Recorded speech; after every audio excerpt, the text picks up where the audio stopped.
Hello, all. This is Dswank, and while I have yet to start messing around with Homeworld and Homeworld 2, um, that may change, considering a patch came out on Monday, that gives you a whole lot of really fascinating things. And I thought I would point some of those out and take a real quick look at the patch notes. Um, First off, all prior in-game saves are not valid with this update. Campaign mission, because it just says you've completed this mission, start the next. Those are still good. It's just any mid-game saves you have don't work anymore. Gameplay, everything is rebalanced, which I think is a good thing. I'm a big fan of the original Homeworld. They've reworked formations. Formations will break on combat into groups based on the ships that are in it. This is to emulate Homeworld 1 instead of Homeworld 2. All the formations were locked and they didn't break apart and do things. Homeworld 1, everything flew around, and because each individual ship was a unit, not a squadron, a unit. Now, because of the limitations with the Homeworld 2 engine, I have a feeling that's why this part is in here. Formations have a unit cap, depending on the ships and formations used. This is to help with the engine and keep it performing at a reasonable speed. I have, in the original Homeworld, had so many ships out that it lagged the entire game, the engine. My computer was beastly enough to handle it, but the engine itself could not handle the number of ships on screen. Let's see. All ships have been rebalanced to work with the formations, which is nice. They also have engagement behaviors and rules of engagement, which are set up to function in a specific manner. Also, I'm not entirely sure what this means. Weapons will now use ballistics when set to do so. Is this meaning that they will use their guns primarily? Or are they doing ballistic modeling of the round instead of percentage-based hit-miss RNG? I do not know. I haven't played the game yet. And it's not exactly clear in this list. Tactics split into rules of engagement and stances. I already talked about that.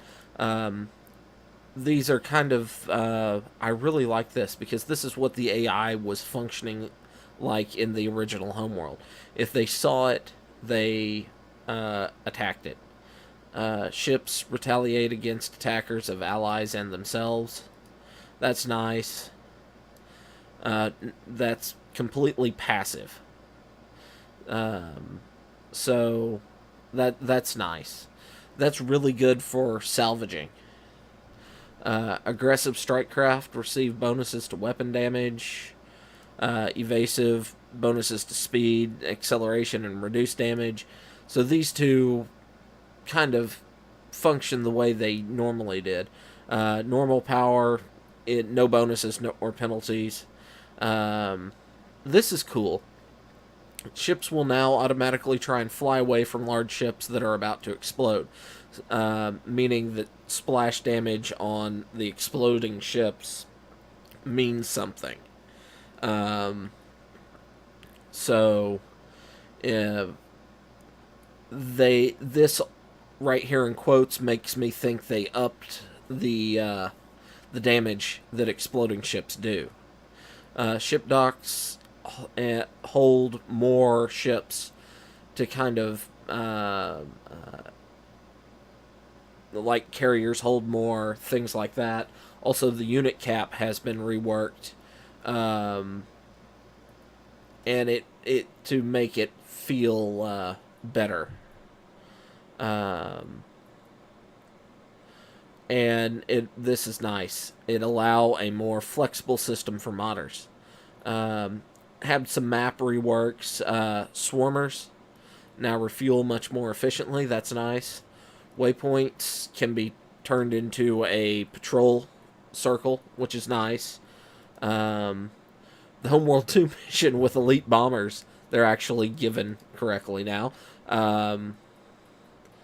Lag doesn't cause desync, so better netcode stuff. Drones no longer count as ships when calculating relic value. That's interesting. I didn't realize that's how it happened. Uh, Relics are more balanced. New magnetic field used for TIE defense fighter, TIE field frigate. That might be interesting. I need to play the game to actually know what that means. Carriers only game rebalanced. Races can have specific formation variations. Dock path for capital ships and motherships reworked to be quicker. That's helpful. Salvage capture commands can be issued to multiple targets. That's nice. Salvage capture corvettes will stop chasing target if it becomes obscured by fog of war. That was a big thing that I ran into, especially in Gardens of the Kadesh. Fixed various drone frigate issues, blah blah blah. More crashing fixes, UI. So it's more aware, gives you better information, better. The better information, better. Formations are now represented as a single icon in UI. That's nice. I like that. Launch menu, performance optimized. Okay, that's pretty good. Capture button displayed. Subtitles are forced on in tutorials. Like that. Okay, this is just kind of other additional stuff we did. Optimizing UI and making it look better. Visual and renderings. The game will no longer crash on load when primary screen is in portrait mode. That's nice. Dust cloud veins and nebula are easier to see. That was a problem in the Kadeshi Gardens for me as well. And in the one just after it, when you're trying to avoid the supernova station. Sensor screens visual fidelity update. Okay, basically, sensor screen is easier to see.